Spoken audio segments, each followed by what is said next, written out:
ada campur tangan dari syaitan, yang berusaha untuk mengganggu hamba Allah dari kalangan bangsa manusia yang ingin atau sedang mendirikan sholat,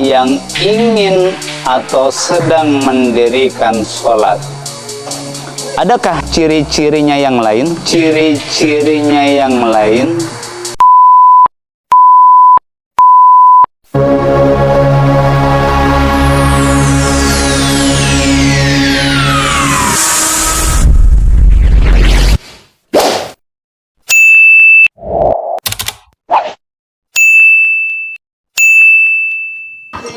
Bismillahirrahmanirrahim. Assalamualaikum warahmatullahi wabarakatuh. Alhamdulillah, wassalatu wassalamu ala rasulillah wa ala alihi wa sahbihi wa mawala.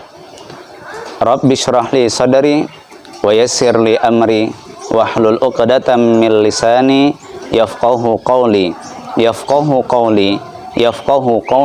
amma ba'd. Bersyukur kepada Allah atas semua nikmat yang telah dianugerahkan kepada kita. Salawat beriringkan salam, mari sama-sama tetap terus untuk memperbanyak salawat kepada Nabi kita Muhammad Rasulullah sallallahu alaihi wasallam.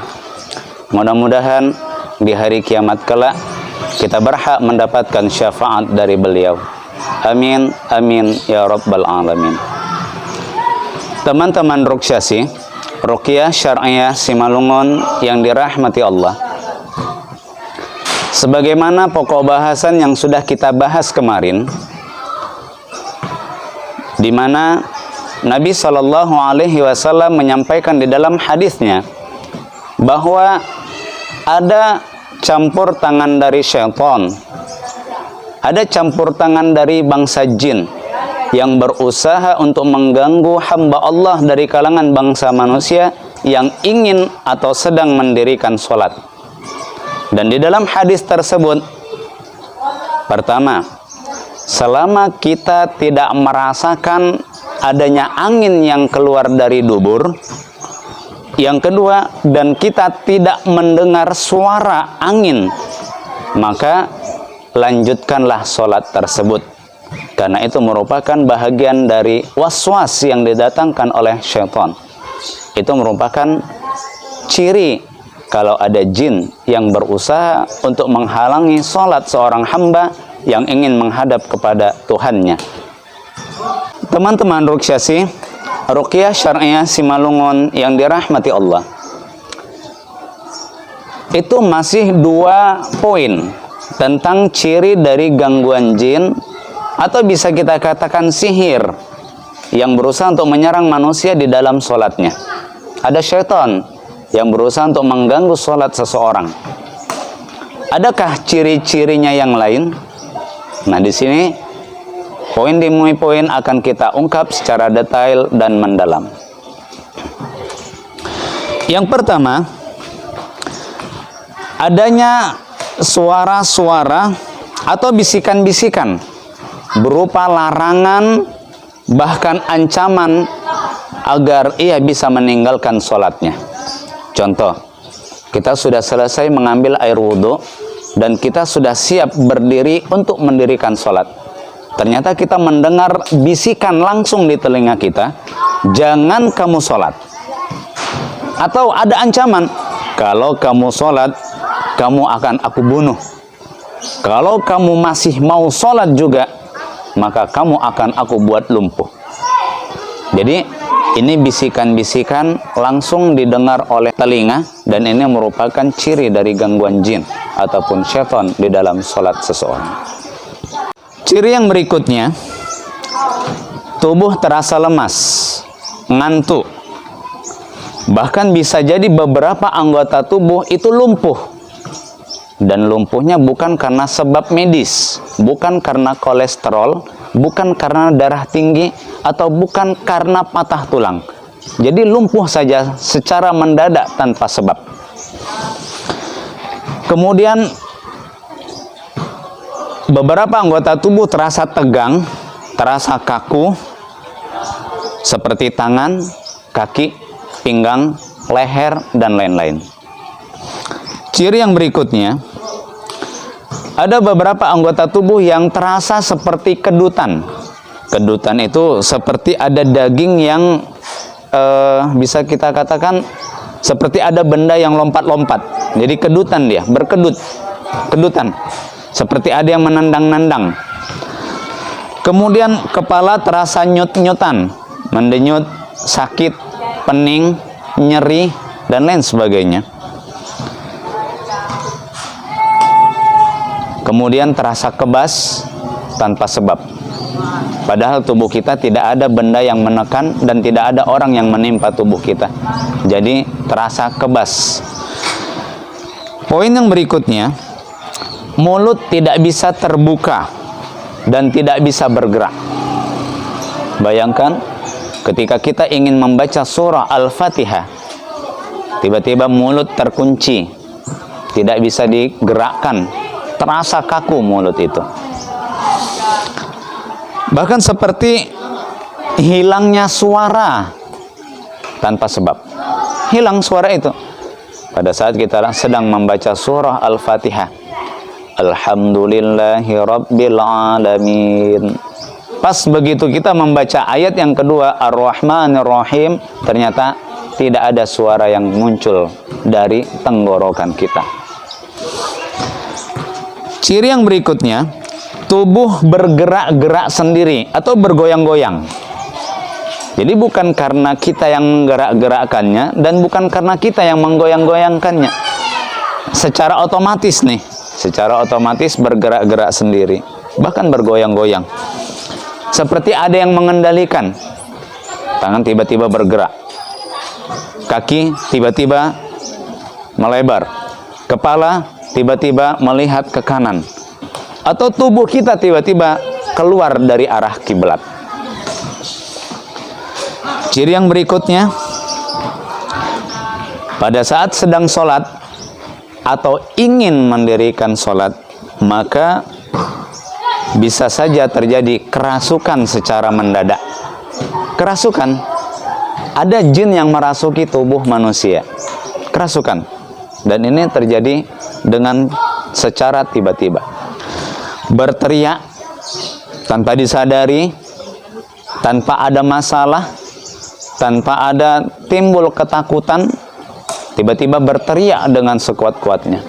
Begitu juga dengan menangis. Menangis pun sama.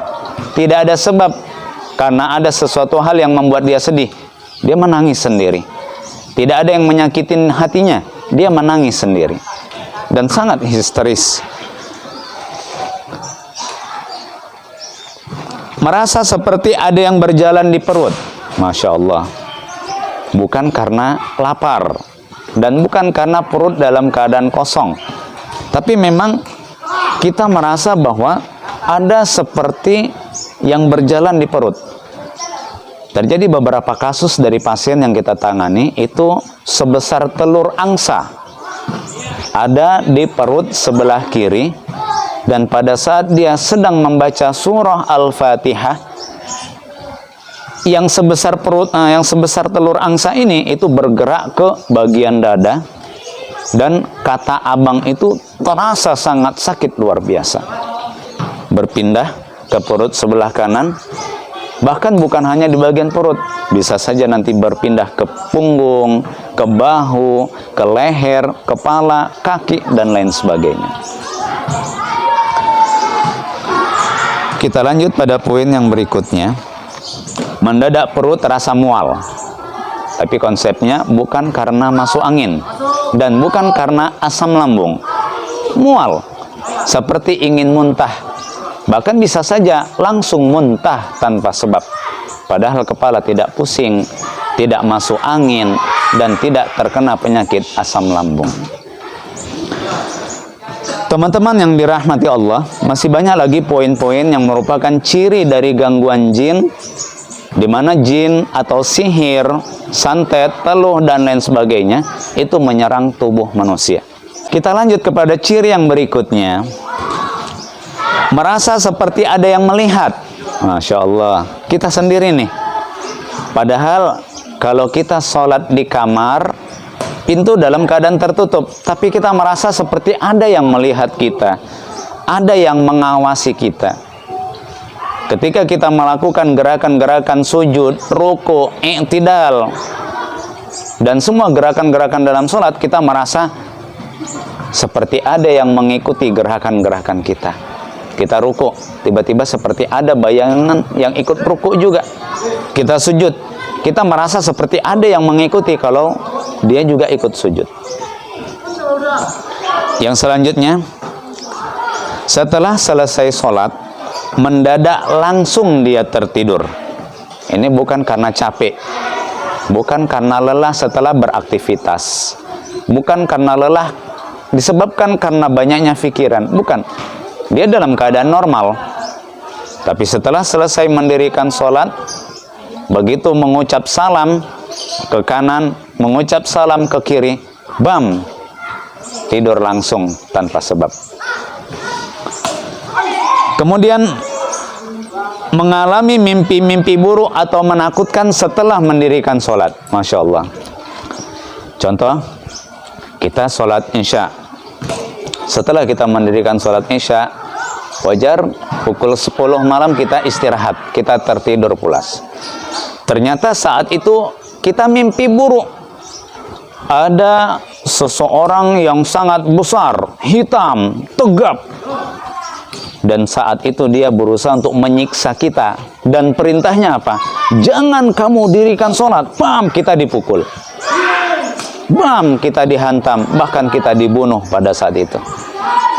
Bisa jadi mimpi buruk yang lain kita alami.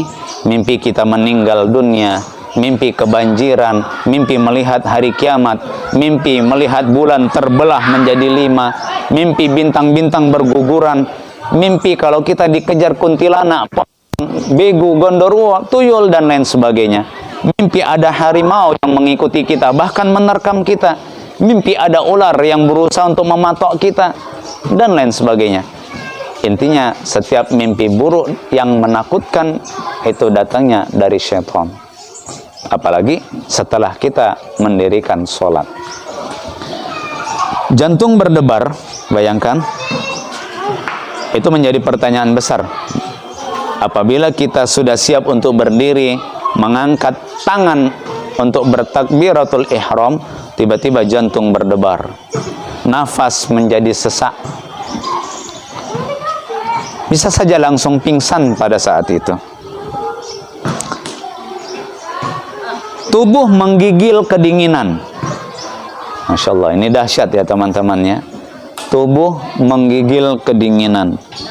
Suhu badan panas, padahal tidak terserang demam. Badan terasa dingin seperti es. Bisa saja langsung sakit. Kita sehat nih. Begitu kita mendirikan sholat, tiba-tiba kita jatuh sakit. Sakit. Dan itu terjadi tanpa sebab, bukan karena penyakit medis. Namun saat sholat dihentikan, tubuh mendadak menjadi sehat. Masya Allah. Bayangkan. Jantung berdebar, tangan menjadi sakit, pegal, kepala nyeri pada saat kita sholat. Tapi begitu kita berhenti untuk tidak meneruskan sholat kita, tubuh menjadi kembali segar, sehat seperti semula. Teman-teman Ruqyah Syar'iyah Simalungun yang dirahmati Allah, inilah tadi poin-poin dari ciri-ciri gangguan jin, gangguan syaitan, atau serangan sihir terhadap manusia, di mana manusia ingin mendekatkan dirinya kepada Allah Subhanahu wa Ta'ala untuk mendirikan sholat. Maka perlu kita fahami, jika ini terjadi di dalam tubuh kita, ini terjadi pada keluarga kita, anak, cucu, keponakan, paklik, uak, dan lain sebagainya, maka ciri-ciri tersebut menandakan bahwa di dalam tubuh seseorang ada jin, ada sihir, ada syaitan yang berusaha untuk menghalangi ibadah sholat seseorang. Mudah-mudahan pertemuan kita diberi ilmu yang bermanfaat oleh Allah Subhanahu wa taala, sehingga kita bisa lebih waspada lagi dari perbuatan syaitan yang berusaha ikut campur terhadap urusan manusia, khususnya tentang urusan ibadah manusia kepada Allah Subhanahu wa taala. Barakallahu fikum, billahi taufiq wal hidayah. Wassalamualaikum warahmatullahi wabarakatuh.